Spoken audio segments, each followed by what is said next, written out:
اعوذ باللہ من الشیطان الرجیم بسم اللہ الرحمن الرحیم الحمد للہ رب العالمین الصلاۃ والسلام علی سیدنا و مولانا ابی القاسم محمد وعلی اہل بیتہ الطیبین الطاہرین ولعن الدائم علی اعدائهم الی قیام یوم الدین رب اشرح لی صدری ویسر لی امری واحلل عقدۃ من لسانی یفقہ قولی۔ کل میں نے آپ کی خدمت میں کہا تھا کہ ایک استفساء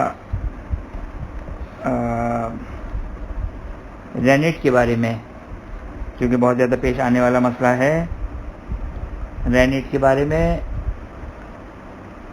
ایک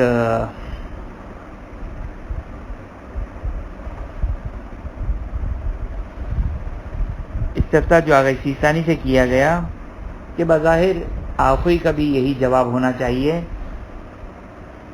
وہ استفساء میں آپ کی خدمت میں پڑھ دیتا ہوں۔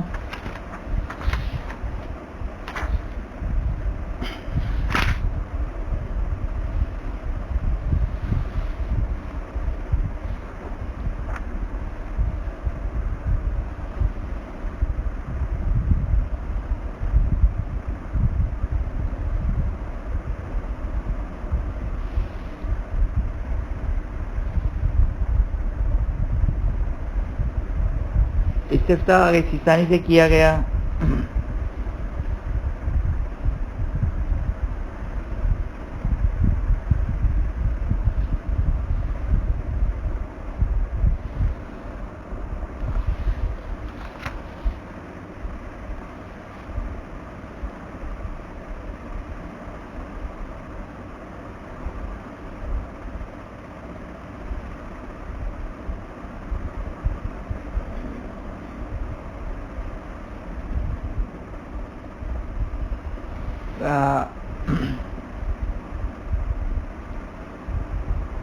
استفساء جو آگے سیستانی کی عربی سائٹ ہے، اس کا سوال نمبر 1 ہی ہے یہ کہ سوال کیا کہ حل یجوز اکل الانفحہ، کیا رینٹ کھانا جائز ہے؟ تو اس میں یہ فرماتے ہیں کہ اگر خوب توجہ کریں، دیکھیں فقہ ایک مشکل سبجیکٹ ہے اور بعض اوقات انسان بہت ہی سملر چیز دیکھتا ہے تو ایک کا حکم دوسرے پہ لگا دیتا ہے۔ جیسے مثال دوں میں آپ کو کہ مثلا ہم نے گوشت چربی چمڑے میں دیکھا، ہم نے تو اس میں آپ نے دیکھا کہ کتنی زیادہ اس کی ڈیٹیلز تھی، اس سینس میں کہ گوشت چربی اور چمڑا جو ہے وہ معلوم ہونا چاہیے کہ حلال طریقے سے ذبح کیا گیا، کھانے سے متعلق بات کر رہا ہوں، یا کوئی شرعی طریقے سے ثابت ہو جائے۔ خوب شرعی طریقے سے ثابت کیسے ہوگا کہ ایک حلال گوشت ہے؟ شرعی طریقے سے کیسے ثابت ہوگا کہ حلال گوشت ہے؟ ہم نے کسی مسلمان سے لیا، یہ ایک طریقہ ہے، کسی مسلمان بازار سے لیا تو یہ شرعی طریقہ ہے۔ تو آپ نے دیکھا کہ یہ گوشت کے بارے میں مسئلہ تھا کہ حلال ہے یا حرام ہے، تو مسئلہ یہ آیا کہ آپ کے لیے ثابت ہونا چاہیے کسی بھی طریقے سے جو بیان ہوا ہے۔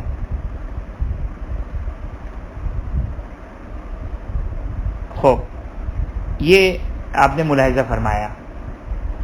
اب رینٹ در حقیقت کیا ہے؟ اس بچے کے معدے میں، پیٹ میں، جو بھی اس کو آپ تعبیر کریں، جہاں پر غذا ہوتی ہے وہاں پہ یہ دودھ پینے کی وجہ سے ایک مواد بنتا ہے، ایک چیز بنتی ہے جس کو رینٹ کہتے ہیں۔ اب توجہ کریں، دودھ ہے یا خود رینٹ ہے، اس کے لیے جانور کا تزکیہ ہونا ضروری نہیں ہے۔ اچھا رینٹ عام طور پر کب نکلتا ہے؟ ذبح ہونے کے بعد نکلتا ہے، ذبح ہونے کے بعد نکلتا ہے، لیکن اس کا تعلق تزکیے سے نہیں ہے۔ تزکیہ کسے کہتے ہیں؟ شرعی طریقے سے کسی بھی حیوان یا جانور کو ذبح کرنے کو تزکیہ کہتے ہیں، اور تزکیہ کرنے سے گوشت حلال ہو جاتا ہے، چربی حلال ہو جاتی ہے، چمڑا حلال ہو جاتا ہے۔ توجہ فرمایا آپ نے، یعنی تزکیہ کریں گے، شرعی طریقے سے ذبح ہوگا تو یہ حلال ہوگا۔ رینٹ کی طرح، یعنی رینٹ جو دودھ کی طرح ہے، دودھ کا تعلق ذبح سے نہیں ہے، لہذا اگر کوئی کافر بھی اگر مثال کے طور پر اگر گائے سے اگر بکری سے اگر دودھ نکالے اور اس کا ہاتھ وغیرہ، یا اگر اہل کتاب ہے وہ ساری نجاست ایک الگ چیز ہے، لیکن حلال ہے، پاک ہے، جب تک کوئی نجاست ٹچ نہ ہوئی ہو تو وہ پاک ہے۔ لہذا دودھ سے بننے والی جتنی بھی چیزیں جو نان مسلم کنٹریز سے آتی ہے اس میں کوئی ایشو نہیں ہے، کیونکہ اس کا تعلق تزکیہ سے نہیں ہے، یہ یاد رکھیے گا۔ تزکیہ یعنی تے زال کاف یہ اور فاطمہ والی ہے، تزکیہ۔ تزکیہ کا مطلب ہے حیوان میں، تزکیہ کا مطلب ہے شرعی طریقے سے ذبح ہونا۔ تو دودھ، اب دودھ کی جتنی بھی پروڈکٹس ہیں وہ کیونکہ دودھ تزکیے سے تعلق نہیں ہے، دودھ اور رینٹ میں فقط بنیادی ایک فرق ہے۔ وہ فرق کیا ہے کہ دودھ جو ہے وہ زندگی میں نکالا جاتا ہے، رینٹ جو وہ اس چیز میں، اس ظرف میں، اس مکان میں، اس حیوان کے پیٹ میں فار ایگزامپل یہ ایک چیز موجود ہوتی ہے، صحیح نا؟ یعنی در حقیقت اس کی غذا تھی، یہ اس حیوان کی غذا تھی جو ایک ٹائم پیریڈ گزرنے کے بعد وہ دودھ رینٹ میں تبدیل ہو جاتا ہے۔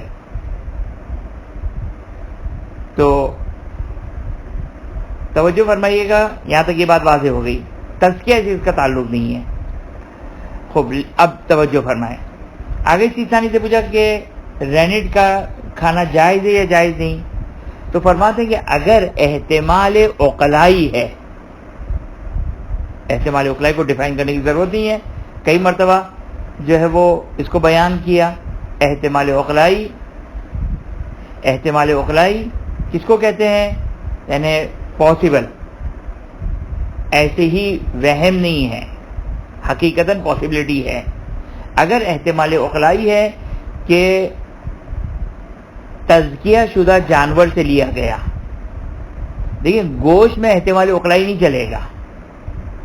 اگر آپ کے سامنے گوشت آیا اور احتمال عقلائی ہے کہ کسی مسلمان نے ذبح کیا ہوگا، کھانا جائز نہیں اگر ہم کافر سے لے رہے ہیں تو، کیونکہ تزکیہ ثابت ہونا ضروری ہے۔ لہذا اگر امکان ہے کہ اسے تزکیہ شدہ حیوان سے نکالا گیا ہوگا، آپ کے لیے جو وہ مسئلہ حل ہو جائے گا، چاہے ہم کافر سے لے رہے ہوں، کہ احتمال عقلائی ہے اگر تو کافی ہو جائے گا۔ تو وہ جو فرمایا آپ نے، بس یہ ایک نقطہ۔ اگر کسی کو یقین ہے کہ نہیں مردار سے نکالا گیا ہے، تو پھر ایک اور راہ ہے حل، آگے سیستانی بیان کرتے ہیں، وہ کیا کہ اگر رینٹ بیسیکلی لیکوڈ فارم میں ہوتا ہے، عام طور پر لیکوڈ فارم میں ہوتا ہے جو قابل تطہیر ہی نہیں ہے، آپ کو ایڈوانٹیج مل جائے گا۔ اگر یہ ثابت ہو جاتا ہے آپ کے لیے کہ رینٹ ہوتا ہی لیکوڈ فارم میں ہے، یا عام طور پر 80-90% جو وہ لیکوڈ فارم میں ہی ہوتا ہے، جو قابل تطہیر نہیں ہے، اس کو پاک نہیں کیا جا سکتا ہے، تو چاہے یقین بھی ہو کہ مردار سے لیا گیا، پھر بھی آپ کے لیے حلال ہو جائے گا۔ تو جو فرمایا، کل میں نے آپ کی خدمت میں عرض کیا تھا، کیونکہ روایت خاص آئی ہے ہمارے پاس رینٹ کے بارے میں، جس طرح دودھ کے بارے میں روایت میں آیا کہ دودھ، مردار کا بھی دودھ حلال ہے، یہ بات ہو رہی ہے حلال گوشت جانور میں، واضح ہے یہ. اگر مردار کا بھی دودھ جو ہے وہ حلال ہے روایت میں آیا، اور اس کا مطلب یہ کہ اس کی مردار اسکن اس کو نجس نہیں کرے گی. صحیح نا؟ اب یہی لازمہ بن گیا نا، یہی اس کا نتیجہ بن جائے گا کہ وہ اسکن اس کو نجس نہیں کرے گی. آپ کہیں کہ خوب لاجیکلی کیسے پاسبل ہے؟ سمپل جواب، فقہ میں کوئی لاجک نہیں چلتی ہے، فقہ میں کوئی لاجک نہیں ہے. وہ خداوند متعال جو شارع مقدس جس نے شریعت بنائی ہے، جس نے اس کو حرام کر، جس نے مردار کو نجس قرار دیا، اب اس کو پاک قرار دے، کوئی حرج نہیں ہے. اور یہ مقام احتیاط. اب مقام احتیاط اس سینس میں ہو سکتا ہے کہ اگر اختلافی مسئلہ ہو، علی حال فی الحال ہم اس بحث میں نہیں پڑھنا چاہتے. بس خلاصہ کیا ہو گیا کہ اگر رینٹ جو ہمارے پاس آیا یا رینٹ سے بنائی ہوئی پروڈکٹس، فار ایگزامپل چیز ہمارے پاس آئی، اور اب یہ چیز یعنی پنیر ہمارے پاس آیا، تو اگر احتمال ہے کہ شرعی طریقے سے ذبح کیا گیا ہو، چاہے ہم کافر سے لے رہے ہو، چاہے کافر ملک کی پروڈکٹ ہو، چاند سے حلال، یا یہ ثابت ہو جائے کہ بظاہر آغا سیستانی کے نزدیک ایسا لگتا ہے کہ ثابت شدہ ہے، کیونکہ بعض استفسار میں انہوں نے کہا کہ کما ہو ظاہر. یہ تیسرے سوال میں انہوں نے کہا کہ لکون الانفحہ المذکورہ سائلۃ عادۃ، کہ عام طور پر جو یہ لیکوڈ فارم میں ہی ہوتا ہے، لہذا اس بنا پر بھی یہ جائز ہو جائے گا، حلال ہو جائے گا. اور یہ اگر سیستانی کا فتویٰ اگر کوئی بھی اس کو قبول کریں گے. درست ہے کہ کوئی کا ایسا فتویٰ ہمارے پاس موجود نہیں ہے، لیکن اگر کوئی بھی جو وہ اس کو اسی چیز کو قبول کریں گے. اب تحقیق کس چیز کی کریں؟ تحقیق کرنا کچھ بھی واجب نہیں ہے. کس چیز کی تحقیق؟ یہ کہ آیا یہ لیکوڈ فارم میں ہے یا لیکوڈ فارم میں نہیں ہوتا.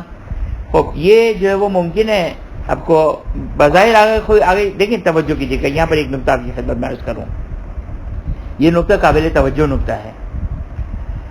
جب بھی کوئی مرجع، پہلے شاید میں نے اس نقطے کی طرف اشارہ کیا تھا، جب بھی کوئی مرجع موضوعات میں اپنی رائے دے تو آپ کے لیے اس وقت یہ رائے ثابت ہوگی جب آپ کو ان کی بات پر اطمینان آ جائے، خاص طور پر آگے سیستانی کے مقلدین کے لیے. توجہ کیا آپ نے؟ یعنی ان کی بات پہ اطمینان آنا چاہیے. اگر سیستانی کے مقلد کو اگر مثال کے تو آگے سیستانی کی اس خبر کے اوپر اطمینان نہیں ہے، اب حق ہے آپ نہ کہیں کہ وہ مجتہد کی بات کو ہم کیسے رد کریں گے. یہ جو ہمارے بعض اوقات لوگ جذباتی ہو جاتے ہیں اور مجتہد کی جو وہ قول و فعل و ہر چیز کو حجت سمجھتے ہیں، غلط ہے. یہ غلط ہے. امام معصوم نہیں ہے، ان کا فتویٰ فقط ہمارے لیے حجت ہے. ان کا فتویٰ فقط ہمارے لیے حجت ہے، نہ کہ ان کا ہر عمل جو کہ وہ حجت ہے ہمارے لیے. تو جو فرمایا آپ نے، حتیٰ ان کا عمل بھی حجت نہیں ہے. میں نے نہیں دیکھا کسی، دیکھیں امام معصوم اگر کوئی کام انجام دے، عجیب بات کہنے جا رہا ہوں میں، توجہ کیجیے گا کہ اگر امام معصوم اگر کوئی کام انجام دے تو بالاتفاق فقہا کہتے ہیں کہ امام معصوم کا یہ کام جواز کے اوپر دلالت کرتا ہے کہ یہ کام جائز ہے، کیونکہ امام معصوم ہے، کوئی گناہ نہیں کر سکتے ہیں. لیکن میں نے نہیں سنا کہ کسی فقیہ مرجع نے یہ بات کی ہوئی کسی فقیہ کا عمل جواز کے اوپر دلالت کرتا ہے.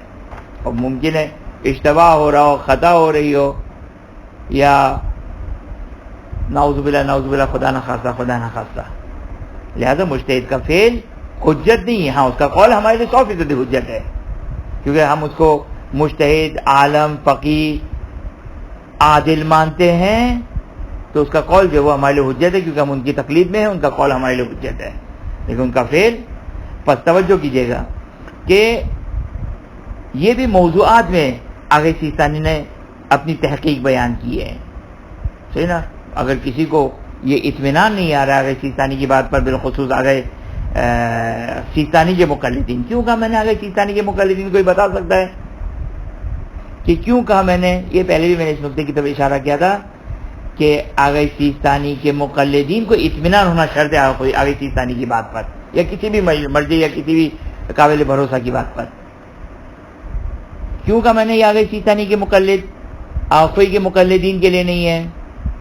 ہوپ نہیں یاد ہے تو سن لیجئے کہ وجہ یہ ہے کہ موضوعات نہیں، یہ موضوعات کی بات ہے، حکم شرعی نہیں ہے. حکم شرعی ایک چیز ہوتی ہے، ایک موضوعات ہوتی ہے، یعنی وہ حکم شرعی کس کے اوپر آیا ہے اس کو موضوعات کہتے ہیں. لکوڈ ہے یا سالڈ فارم میں ہے وغیرہ وغیرہ، یہ سب موضوعات ہے. کیونکہ اللہ بھلا کرے موضوعات میں آغا سیستانی کہتے ہیں کہ یا اس کے قول سے اطمینان، یقین یا اطمینان آنا چاہیے، یا دو عادل مرد آ کر گواہی دے، دو عادل مرد گواہی دے. اگر کوئی کہتے ہیں کہ موضوعات میں بھی اگر ایک قابل بھروسہ اگر کہہ رہا ہے، آپ کو یقین ہے اور شک ہے، آپ کے لیے جو اس کا قول حجت ہے. کوئی بھی قابل بھروسہ ایکس وائی زیڈ، مرجع تو بہت دور کی بات ہے اس چیز میں، معذرت کے ساتھ مرجع اور غیر مرجع میں کوئی فرق نہیں ہے موضوعات کی تشخیص میں.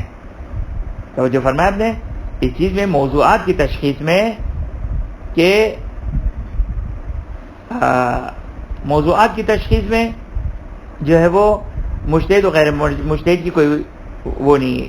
اسی کا مسئلہ چاند کا مسئلہ بھی آتا ہے، چاند کا مسئلہ بھی بین ہی اسی طریقے سے ہے کہ اگر مثال کے طور پر سیستانی نے کہا کہ آج ہمارے نزدیک پہلی کا چاند ثابت ہو گیا، اور آخوئی کا مقلد آسان راحت میں ہے. اگر سیستانی کا مقلد اگر یقین یا اطمینان ہے تو صحیح ہے، لیکن اگر یقین یا اطمینان نہیں ہے تو پھر دو عادل مرد چاہیے اس کو. صحیح ہے، توجہ کیا آپ نے. بس رینٹ میں آگے سیستانی کہتے ہیں بس اگر آپ کا سوال یہ ہے کہ تحقیق کرنا، اگر یہ تحقیق کرنا کہ آیا جو کوئی شرعی طریقے سے ذبح کیا گیا یا شرعی طریقے سے ذبح کیا گیا تو یہ تحقیق ضروری نہیں ہے. لیکن یہ ہے کہ لکوڈ فارم میں ہوتا ہے یا سالڈ فارم میں ہوتا ہے تو آگے سیستانی کی اس بات سے اگر آپ کو اطمینان آ جائے، حجت ہے اگر آگے سیستانی کے مقلدین کے لیے. اما آخوئی کے مقلدین کے لیے حجت تحقیق کی بھی ضرورت نہیں ہے. خوب، یہ ایک گزشتہ گفتگو کا ایک اچھا کمپلیشن آ گیا، تتمہ آ گیا کہ بات جو کہ وہ مکمل ہو جائے. لہذا جی ایک سیکنڈ میں اپنے والیوم تیز کر لوں. جی فرمائیے. جو ہے کہ اس کیا ہوتی ہے ہمارے جو سمجھ میں آتا ہے پہلے تو ایسا کہ بکریوں اس پر کہ جیسی عادت ہوئی اس کے بعد کچھ ایک چیز ہوتی ہے جس کو بولی کہتے ہیں کہ وہی چیز ہے، یہ کوئی چیز ہے، اور یہ صرف یہ دو سارے جانوروں میں ہوتا ہے جو مذہبیہ ہے. ہاں یہ سب تمام جانوروں میں ہوتا ہے یہ.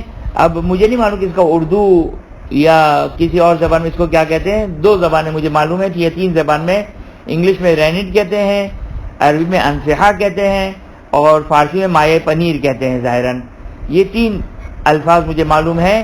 یہ در حقیقت کیا ہوتا ہے، وہ جو بچہ پیدا ہوتا ہے تو وہ چونکہ ماں سے وہ غذا نہیں، وہ اپنا گھاس پھوس نہیں کھاتا ہے، وہ فقط دودھ پیتا ہے. تو دودھ جو اس کے معدے میں یا شکم میں یا جہاں پر بھی جمع ہو جاتا ہے تو غذا لینے سے پہلے، چارہ کھانے سے پہلے اگر اس کو شرعی طریقے سے ذبح کر دیا تو اب اس کے مائع پنیر میں یا اس کے معدے میں یا اس کے پیٹ میں یہ ایک چیز، ایک فارم ہوتی ہے جو در حقیقت دودھ سے بنی ہوتی ہے. اس کو رینٹ کہتے ہیں. جیسے کہ جانوروں کا جیسے بچہ ہوتا ہے اس کے بعد فوراً شاید یہ ویسے نکال بھی سکتے ہیں آپ کی شاید. یہ اب میں مطمئن نہیں ہوں، یہ آپ مجھے خبر دے رہے ہیں یا پوچھ رہے ہیں؟ نہیں، میں پوچھ رہا تھا کہ یہ کوئی چیز ہے. ہاں میرا خیال ہے کہ ذبح کرنے کے بعد ہی نکلتی ہے یہ چیز. اچھا. ہاں کیونکہ اگر آپ اس کو گوگل پہ بھی اگر آپ دیکھیں گے یا یوٹیوب پہ دیکھیں گے تو آپ کو ظاہراً مل جائے گا کہ ایک جانور کے اندر کی چیز ہوتی ہے. جیسے مثال کے طور پر اس کو ذبح کرنے کے بعد ایک پوٹلی جیسی یا کوئی ظرف جیسی کوئی چیز ہوتی ہے، اس کو نکالنے کے بعد اس میں سے وہ مایا نکلتا ہے. کسی بھی جانور میں ہو سکتا ہے. ہاں جو بھی دودھ پیتا، جو بھی دودھ پینے والا جانور ہے اس میں یہ ہوتا ہے یہ. صحیح. اچھا مزے کی بات یہ کہ آپ کی خدمت میں یہ بھی ایک بات عرض کر دوں اور تحقیق کرنے کی زیادہ ضرورت نہیں ہے، وہ یہ کہ رینٹ حیوان کا بھی ہوتا ہے اور ویجیٹیبل بھی رینٹ ہوتا ہے، ویجیٹیبل بھی رینٹ ہوتا ہے. تو اگر مثال کے طور کسی کے انگریڈینٹس میں لکھا ہے، مثال کے طور اگر آپ کو ساری کی ساری گفتگو پہ پتہ نہیں آپ کا دل مطمئن نہیں ہو رہا ہے تو ویجیٹیبل رینٹ بھی ہوتا ہے. اگر اس میں لکھا ہے کہ اس میں رینٹ ہے، جس طرح جیلیٹن ایک الگ چیز ہے، لیکن جیلیٹن بھی جو وہ اینیمل جیلیٹن بھی ہوتے ہیں، ویجیٹیبل جیلیٹن بھی ہوتے ہیں. رینٹ بھی جو وہ دو قسم کے ہوتے ہیں. اگر آپ کو شک ہو گیا کہ کون سا رینٹ ہے، ویجیٹیبل کا ہے یا اینیمل کا ہے، تو یہ بھی آپ کو بینیفٹ آف ڈاؤٹ مل جائے گا اور آپ کے لیے حلال ہو جائے گا. خوب، یہاں تک یہ بات مکمل ہو گئی. اچھا، یہاں پر ایک نقطہ جو کل ہم نے آپ کی خدمت میں بیان کیا تھا، وہ ہم سے کسی نے سوال کیا، تو شاید ہم نے بعد میں ہم سے سوال کیا تھا پرائیویٹ میں، تو ہمیں احساس ہوا کہ شاید ہم نے کلاس میں اس کو آگے سیستانی کے مسئلے کے طور پر نہیں بیان کیا تھا. وہ یہ تھا کہ جو ذبح کرنے کے بعد حیوان کے اندر جو کل سے ریلیٹڈ ہے، آج میں اس کی زیادہ تشریح نہیں کروں گا.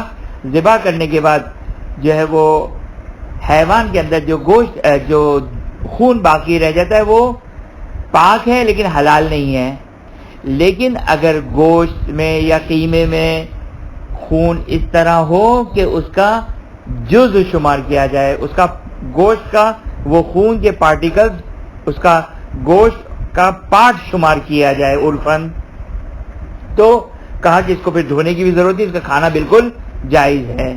یہ صاحب عروہ کا بھی مسئلہ ہے، آگے خوئی کا بھی مسئلہ ہے اور آگے سیستانی کا بھی مسئلہ ہے. لہذا تینوں حضرات یہ فرماتے ہیں. باقی ڈیٹیلز ہم نے کل بیان کی تھی. خوب، یہاں تک جو ہے وہ گزشتہ ساری گفتگو کا خلاصہ تھا اور کچھ تفصیلات تھی. آج جو ہے وہ مسئلہ نمبر 404 مسئلہ نمبر 404 کیا ہے؟ خوب توجہ فرمائیں. مسئلہ نمبر 404 یہ ہے کہ بعض اوقات یہ ہوتا ہے کہ انسان کے زخم سے کوئی لکوڈ فارم میں کوئی چیز نکل رہی ہے اور ہے بھی اورنج شیڈ میں، زرد شیڈ میں. نہیں معلوم کہ آیا اس میں یا یہ خود خون ہے یا خون نہیں ہے. ہوتا ہے بعض اوقات. یا بعض اوقات مثال کے طور پر اب ہم لیٹے ہوئے تھے، ہمارے مثال کے طور پر جو کوئی پھوڑا ہو گیا یا زخم ہو گیا جس کو ہم پاک کر چکے تھے.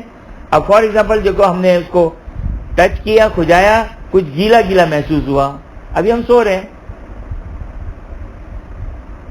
رہے ہیں، اندھیرا ہے، گیلا گیلا ہے، نہیں معلوم کہ آیا یہ خون ہے یا زرد ہے، زرد پانی ہے، پیپ ہے جس کو ہم پیپ کہتے ہیں.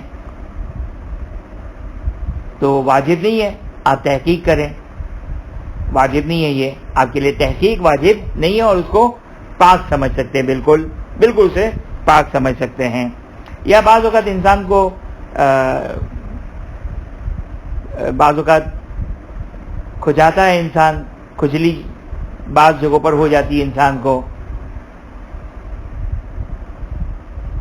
اس میں بھی بعض اوقات ممکن ہے کوئی لکوڈ فارم میں نکلے اور پتہ نہ چلے کہ آیا یہ خون ہے یا پیپ ہے. تو نہ تحقیق کرنا واجب ہے اور شک میں اسے بالکل پاک سمجھا جائے گا.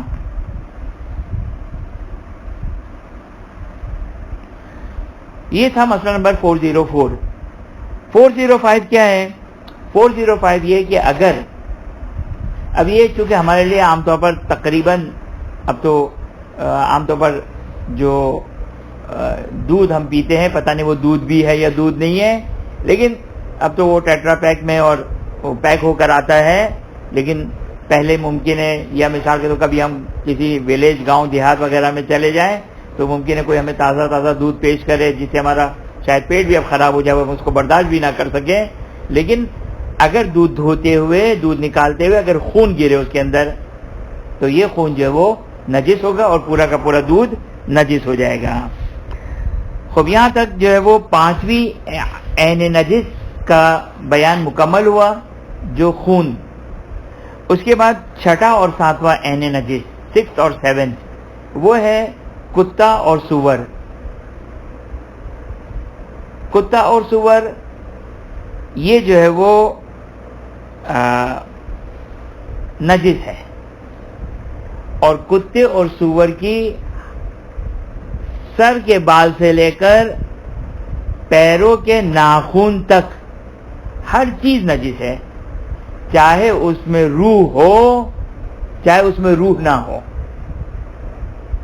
بال، تھوک، ناخن، اگر اس کی سینگ نکل آئے مثلا تو دانت، ہڈی، سب کا سب نجس ہے کتے اور سور کا. یہ وہ کتے اور سور ہے جو خشکی کے ہوتے ہیں. اب یہاں پر ایک سوال ہے کہ کیا سمندری کتے اور سور ہوتے ہیں یا نہیں ہوتے ہیں، یا کسی جانور کو مجازن سی ڈاگ یا سی پگ کہا جاتا ہو. تو بہرحال اگر کوئی ایسی چیز موجود ہے تو وہ مسئلہ نہیں ہے، وہ پاک ہے. یہ جو خشکی کے کتے اور سور جو ہیں وہ نجس ہے، اور پورا کا پورا بدن ان کا نجس ہے. یہاں تک یہ بات مکمل ہو گئی. اس کے بعد ہے 8واں نجس. 8واں نجس کیا ہے؟ یہاں پر یہ بحث قابل توجہ بحث ہے، اس میں کچھ کام کی بحث موجود ہے. کام کی اس لیے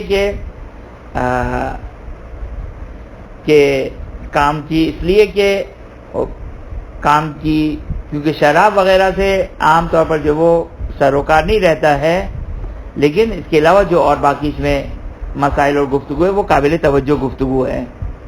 خوب توجہ کیجئے گا کہ یہاں پر آگے خوئی اور آگے سیستانی میں اختلافات ہیں. پہلے میں آگے خوئی کی عبارت کو پڑھتا ہوں. آگے خوئی کیا فرماتے ہیں؟ خوب آگے خوئی فرماتے ہیں کہ ہر وہ لکوڈ، اوریجنلی لکوڈ جس میں نشہ ہو وہ نجس ہے، چاہے شراب ہو، کوئی بھی فارم ہو اس کی، سب جو ہے وہ ہر وہ لکوڈ جو اوریجنلی اس میں، یہ اوریجنلی کی تفصیل انشاءاللہ آگے آ جائے گی کہ اوریجنلی سے مراد کیا ہے، کہ اوریجنلی وہ لکوڈ فارم میں ہو اور اس میں نشہ ہو، نشہ ہو، یہ جو ہے وہ نجس بھی ہے اور حرام بھی ہے. خوب یہاں تک آگے خوئی کا بیان.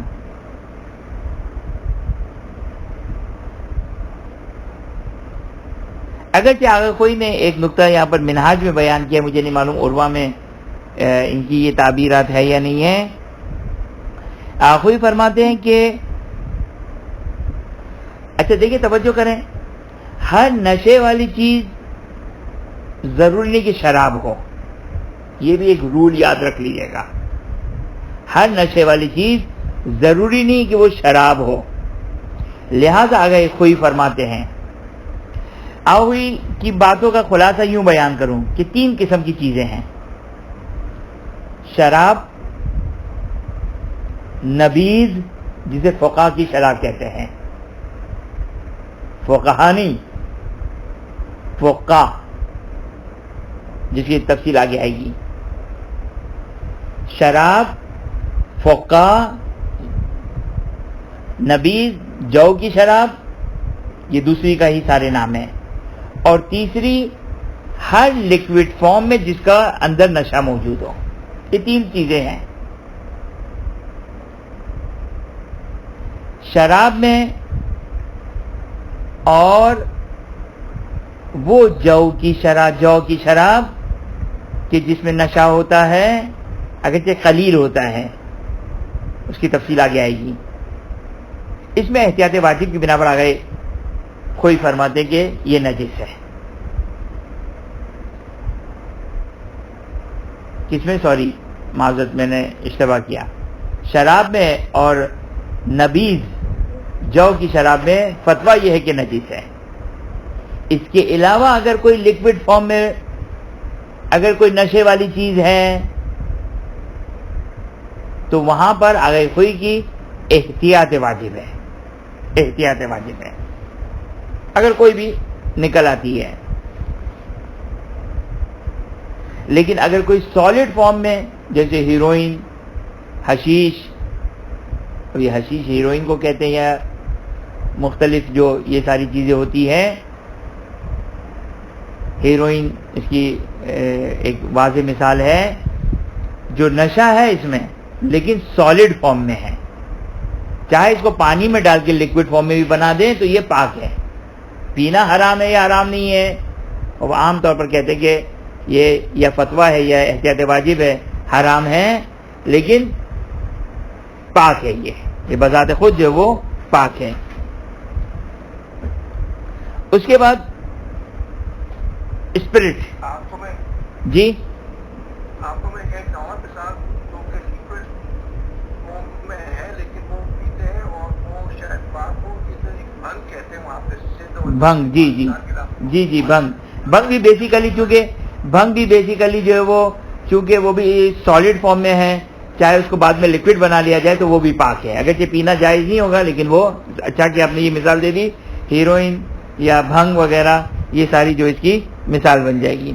اس کے بعد مسئلہ آتا ہے الکوہل کا، جس کو اسپرٹ کہتے ہیں، اسپرٹ یا الکوہل. یہ انشاءاللہ اس کو بعد میں اس کی تفصیل سے اس پہ گفتگو کرتے ہیں. اس سے پہلے ہم آغا سیستانی کی تعبیر دیکھ لیں کہ آغا سیستانی کیا فرماتے ہیں. آغا سیستانی فرماتے ہیں کہ شراب نجس ہے، اور شراب کی ڈیفینیشن یہ ہے کہ جو انگور کے جوس سے، انگور کے پانی سے شراب بنایا جائے وہ شراب جو ہے وہ نجس ہے. اس کے علاوہ اگر کوئی اور لکوڈ فارم میں ہے یا الکوہل وغیرہ، اور اسپرٹ بھی چونکہ اسی الکوہل کی ایک فیملی میں سے شاید آتا ہے، یہ سارے کے سارے جو وہ پاک ہے. خوب توجہ کریں، یہاں پر آپ کی خدمت میں ایک بات عرض کروں. پہلے بھی میں نے یہ نقطہ بیان کیا تھا، اور میں نے کل جب یہ نقطہ بیان کیا تھا تو میں نے کہا تھا کہ یہ مسئلہ، یہ نقطہ جو یہاں پر اس کی تفصیل بیان کروں گا.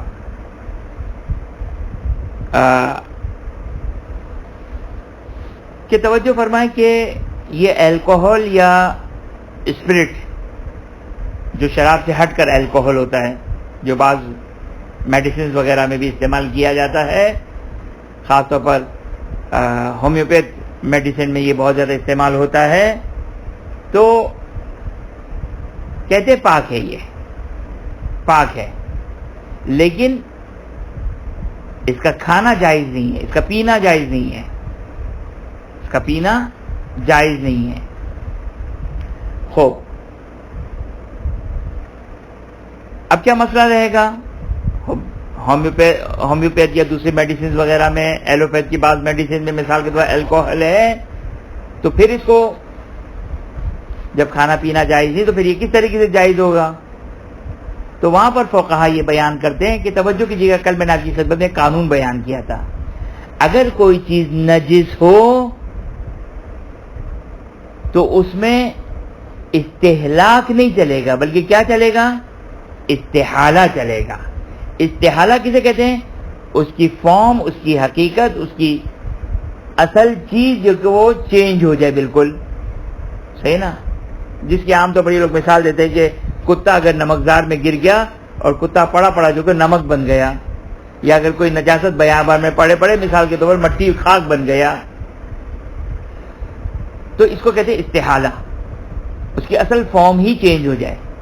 نجس چیز میں پاک ہونے کے لیے استحالہ شرط ہے، لیکن پاک چیز ہو اور کھانا حرام ہو تو اس میں کیا شرط ہے؟ استحلاک شرط ہے. استحالہ کی ڈیفینیشن ہے اس کی فارم چینج ہو جانا، اس کی حقیقت چینج ہو جانا، پوری اس کی حقیقت چینج ہو جائے. اور انشاءاللہ مطہرات میں پڑھیں گے ہم. لہذا اگر آٹا یا گندم اگر نجس ہے، ہم روٹی بنا لیں تو یہ استحالہ نہیں ہے، اس کی فارم چینج نہیں ہوئی، اس کی حقیقت چینج نہیں ہوئی ہے. صحیح نا؟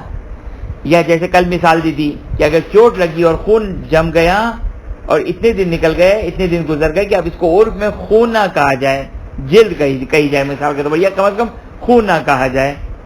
توجہ فرمایا آپ نے. بس قانون یاد رکھیے گا، حرام اگر نجس ہے تو حلال اس وقت ہوگا جب استحالہ ہو جائے، یعنی اس کی پوری حقیقت اور فارم چینج ہو جائے. اور اگر پاک ہے لیکن حرام ہے تو پھر استحالہ کی ضرورت نہیں بلکہ استہلاک ہو جائے. استہلاک ہلاک سے نکلا ہے، دو چشمی ہے. استہلاک یعنی اتنی کم مقدار میں ہو کہ گھل مل کر ختم ہو جائے، کہ عام طور پر آگے سیسانی 2% کہتے ہیں. اب یہ بھی تشخیص موضوع ہے. اگر کسی کو اس سے پہلے اگر اطمینان ہو جائے کہ اس میں گھل مل کر ختم ہو گیا تو کافی ہے یہ. ورنہ آگے سیسانی کہتے ہیں کہ اگر فار ایگزامپل توجہ کریں کہ مثال کے طور ہمارے پاس ایک ہومیوپیتھ کی دوائی ہے جس میں 100% الکوہل ہے، فار ایگزامپل 100% الکوہل ہے، ہومیوپیتھ کی کوئی دوائی ہے. اب 2% کتنا بنے گا؟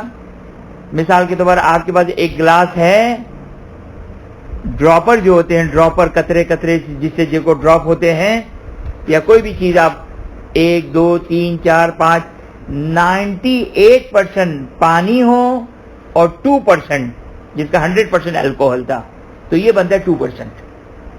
یہ بنتا ہے 2%. لہذا ہر وہ چیز جس میں اب مثال کے آپ کے پاس کوئی دوائی آئی، کوئی کف سیرپ ہے یا کوئی بھی دوائی ہے، اگر اس میں معلوم ہے کہ الکوہل موجود ہے تو آپ کو یہ یقین یا اطمینان ہونا چاہیے کہ اتنی کم مقدار ہے کہ وہ گھل مل کر ختم ہو گیا ہے، جو عام طور پر 2% آگے سیسانی اس کو بیان کرتے کہ 2% میں یہ گھل مل کر ختم ہو جاتا ہے. لہذا فار ایگزامپل آپ کے پاس کوئی ایسا سیرپ ہے جس میں فار ایگزامپل 10% الکوہل ہے فار ایگزامپل، اور 90% جو وہ باقی نان الکوہل چیزیں ہیں، تو آپ اس کو پینا چاہیں تو یوں نہیں پی سکتے ہیں. لہذا اس کو پینے کے لیے آپ اس کو مثال کے طور پر پانی میں ڈال کر آپ پیئیں. آپ کہیں کہ مولانا اس کا تو اثر ختم ہو جائے گا. خوب اثر ختم ہو گیا تو ختم ہو گیا، اس کا علاج نہیں ہے. پھر اگر آیا یہ علاج کے لیے پینا جائز ہو گیا جائز نہیں ہے، تو دوسرا قانون یاد رکھیے گا، ہمیشہ علاج کے لیے ہر وہ حرام چیز حلال ہو جاتی ہے جب علاج میں انسان مجبور ہو جائے، مضطر ہو جائے. مضطر کب ہوتا ہے، مجبور کب ہوتا ہے؟ اس کی سمپل مثال یاد رکھیے گا کہ حرام گوشت جانور کب کھانا حلال، مردار کھانا کب جائز ہو جاتا ہے؟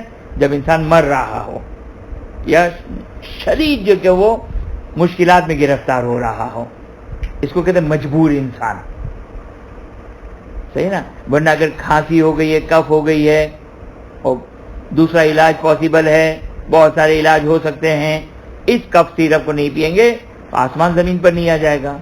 صحیح نا؟ پر تقریباً جہاں پر آسمان زمین پر آ رہا ہو وہاں پر جو وہ سمجھے کہ یہ حلال ہو جائے گا. صحیح نا؟ اب یہ جو وہ مسئلہ یہاں تک یہ مکمل ہو گیا. اس کے بعد ہے مسئلہ نمبر 406. ابھی تک ڈسکرپشن چل رہی تھی، اب 406 میں جو وہ بیان کرتے ہیں عصیر عنبی، جس کو اردو میں کہتے ہیں انگور کا شیرہ. انگور کا شیرہ. اب انگور کا شیرہ کیا ہے؟ توجہ کیجیے گا. آپ نے کچھ انگور جمع کیے، اس میں کچھ پانی ڈالا، اس کا پیسٹ بنایا. ابھی تک تو کوئی پرابلم نہیں ہے. اب آپ نے اس کو چولہے پہ رکھ دیا فار ایگزامپل. اب چولہے پہ رکھنے کی وجہ سے، چولہے کو جلانے کے بعد چولہے پہ رکھنے کی وجہ سے جو وہ اس کے اندر ایک بوائلنگ پوائنٹ تک پہنچ گیا، بوائلنگ پوائنٹ تک پہنچ گیا، ابال آ گیا، تو یہ کہلاتا ہے انگور کا شیرہ. انگور کا شیرہ جب اس میں ابال آ جائے، بوائل ہو جائے، چاہے آگ کے ذریعے سے، خود بخود پڑے رہنے کی وجہ سے اس کے اندر ابال آ گیا، دھوپ میں رکھنے کی وجہ سے، مائکرو ویو میں رکھنے کی وجہ سے، کسی طرح بھی انگور کے شیرے میں اگر بوائلنگ پوائنٹ تک پہنچ گیا، ابال پیدا ہو گیا، یہ حرام ہو گیا، اگرچہ نجس نہیں ہے. حرام ہو گیا. توجہ فرمائے آپ نے. اب یہ ہو گیا حرام. خوب توجہ کریں, یہاں پر ایک نقطہ آپ کی خدمت میں عرض کروں, کیونکہ مجتہد کے لیے یہ موضوع کنفرم نہیں ہے اور نہ اس کو اس نے کنفرم کرنے کی کوشش کی, آپ بھی کوشش نہ کریں کہ کیا انگور کے شیرے میں بوائل ہونے کے بعد کیا اس کے اندر نشہ پیدا ہوتا ہے یا نہیں ہوتا ہے. کیونکہ اگر نشہ پیدا ہو گیا تو اگر کوئی آگے سیسانی دونوں کے لحاظ سے وہ نجس ہو جائے گا. تو جو فرمایا آپ نے, اگر اس کے اندر نشہ پیدا ہو گیا تو جو ہے وہ نجس بھی اور حرام بھی ہے. لیکن اگر معلوم نہیں ہے کہ انگور کو جو شیرہ بنایا, جو بوائلنگ پوائنٹ تک پہنچا, ابال پیدا ہوا, پینا اور کھانا تو حرام ہے اس کا, لیکن کیا حرام ہے حرام نہیں ہے, اور مجتہد کے تو نہیں معلوم ہے. اگر آپ نے خود تحقیق کی اور اپنے درد سر ایجاد کیا اور معلوم ہو گیا کہ جو وہ اس کے اندر نشہ پیدا ہوتا ہے تو پھر نجس بھی ہو جائے گا حرام کے ساتھ ساتھ. بس توجہ فرمایا آپ نے کہ انگور کا شیرہ اگر وہ بوائلنگ پوائنٹ تک پہنچ جائے, اگر بوائل ہو جائے, اس کے اندر ابال پیدا ہو گیا, وہ بوائل ہو گیا, تو پھر یہ اس کا پینا, اس کا کھانا حرام رہے گا. یہ مسئلہ صرف اور صرف انگور کا ہے. توجہ فرمایا آپ نے, یہ انگور کا مسئلہ ہے. لہذا کھجور, کشمش, منقع جو کھانے وغیرہ میں ڈالا جاتا ہے اس میں یہ پرابلم نہیں ہے, اس میں یہ کوئی مسئلہ نہیں ہے. اگر اس میں مثال کے شیر خورما بنا ہے, اس کے اندر کشمش ڈال دی, اس میں کشمش ڈال دی تو اگر اس میں کشمش ڈال دی تو مسئلہ نہیں ہے کوئی. اس میں کھجور ڈال دی, اس میں ابال پیدا ہو گیا, کوئی پرابلم نہیں ہے. صحیح نا. یا کسی بھی کھانے میں اگر کشمش وغیرہ ڈال دیا جائے تو فقہا یہ فرماتے کہ نہیں, کوئی اشکال نہیں, اس کو کھانا جو ہے وہ بالکل جائز ہے. شاید قدیم فقہا, میرا خیال ہے کہ بعض فقہا اس بات کے قائل تھے, لہذا ہمارے بعض بزرگ افراد بوڑھے جو وہ ان چیزوں سے پرہیز کرتے تھے, اور پرہیز بہرحال اپنی مقام پر فی محل ہی ہے, اشکال نہیں ہے, حرج نہیں ہے. پرہیز اچھی چیزیں یہاں پر بعید نہیں ہے, ریکمینڈڈ ہے پرہیز. ہو یہاں تک یہ بات واضح ہو گئی. اب ایک مسئلہ آگے جا کے بیان کریں گے مطہرات میں بیان کریں گے کہ یہ شیرہ جس میں بوائل ہو گیا, جو شیرہ بوائل ہونے کی وجہ سے وہ حرام ہو گیا, اب یہ حلال کیسے ہوگا, یہ انشاءاللہ مطہرات میں پڑھیں گے. لیکن اس کا خلاصہ یہ کہ اگر اس بوائل شیرے کو 2/3 فار ایگزامپل اگر 900 ملی لیٹر ہے تو 600 ملی لیٹر جو وہ جل کر ختم ہو جائے تو 300 جو باقی رہ جائے گا وہ حلال ہو جائے گا. تو 2/3 جلانے سے جو 1/3 باقی رہے گا وہ حلال ہو جائے گا. اب یہاں تک جو وہ مکمل ہو گیا. اس کے بعد مسئلہ ہے فقہ کا. فقہ وہ جو کی شراب ہے. یہ اب چونکہ بہرحال تھوڑا سا پھر کافی شاید ٹائم بھی ہو گیا, تو فقہ کو انشاءاللہ اگلی دفعہ بیان کریں گے. اور اگلی دفعہ آپ کی خدمت میں انشاءاللہ کوشش کریں گے کہ اگلی دفعہ ہم جلدی اگر یہ پڑھ لیں تو ہمارے پاس اگر ٹائم زیادہ بچ گیا تو غالی ایک مورد ابتلا مسئلہ ہے, پیش آنے والا مسئلہ ہے غالی. اس غالی کے اوپر جو انشاءاللہ ہم تفصیل کے ساتھ گفتگو کریں گے. جو آخوئی نے اپنے درس خارج میں گفتگو کی ہے, غالیوں کی جو اقسام بیان کی ہے, تو وہ انشاءاللہ اس کو ہم تفصیل سے اگلی دفعہ بیان کریں گے. لیکن اس شرط کے اوپر کہ اگر ہم نے اس کو زیادہ ٹائم مسائل فقہ میں نہیں لگایا. اگر مسائل فقہ میں زیادہ ٹائم لگ گیا تو اس کے نیکسٹ کلاس میں انشاءاللہ غالی کے اوپر تفصیل سے گفتگو کریں گے، کیونکہ اس کے بعد کا جو ٹاپک ہے نجاست میں، عین نجاست میں، وہ ہے کافر انشاءاللہ جو وہ اگلی دفعہ جو کلاس ہوگی انشاءاللہ اس میں ڈیٹیل کے ساتھ بیان کریں گے. وآخر دعوانا ان الحمدللہ رب العالمین وصلی اللہ علی محمد وآلہ الطیبین الطاہرین. اب اگر کسی کا کوئی سوال ہے تو سوال، ورنہ دعا کریں انشاءاللہ. جی میرا ایک سوال ہے بس چھوٹا سا کہ یہ اگر یہ فرض سے کہ یہ کھانسی کی دوا ہے اس میں 2% سے کم ہے الکوہول، کیا وہ جی بالکل حلال ہے، بالکل حلال ہے. اچھا بس یہ ہر کسی میں بھی جو بھی دوا ہو اگر 2% کسی بھی چیز میں کم ہے جی تو آپ کر سکتے ہیں. جی بالکل. اور تقریباً انگریڈینٹ سے پرسنٹیج کے ساتھ دیا ہوتا ہے تو اتنا کیلکولیشن بھی مشکل نہیں رہتی ہے. جی وہ پڑھ کے صحیح. خدا کی بارگاہ میں دعا. اگر احتیاط کے طور پہ ایک اور پوچھوں، جی اگر اس میں پرسنٹیج زیادہ ہے اور آپ کہہ رہے ہیں کہ پانی ملا کے اس میں اتنا استعمال ہو جائے گا کہ 2% جی احسن. جی پھر بھی حلال ہو جائے گا. شکریہ. ویلکم. خدا کی بارگاہ میں دعا گو ہے کہ خداوندہ بحق محمد و آل محمد ہمیں علوم محمد و آل محمد علیہ السلام حاصل کرنے کی توفیق عطا فرما، سمجھنے کی توفیق عطا فرما، اس پر عمل کرنے کی توفیق عطا فرما. حاضرین مجلس مومن و مومنات منتظمین تمام مومن و مومنات کی تمام جائز حاجات کو پورا فرما. حاضرین مجلس مومن و مومنات کے مرحومین، منتظمین کے مرحومین، کل مرحوم مومن و مومنات کی مغفرت فرما، جوار معصوم میں جگہ عطا فرما. اپنی آخری حجت امام عصر رضوان سلام اللہ علیہ کی ظہور میں تعجیل فرما، ہمیں ان کے اعوان و انصار میں قرار فرما. ربنا تقبل منا انک انت السمیع العلیم.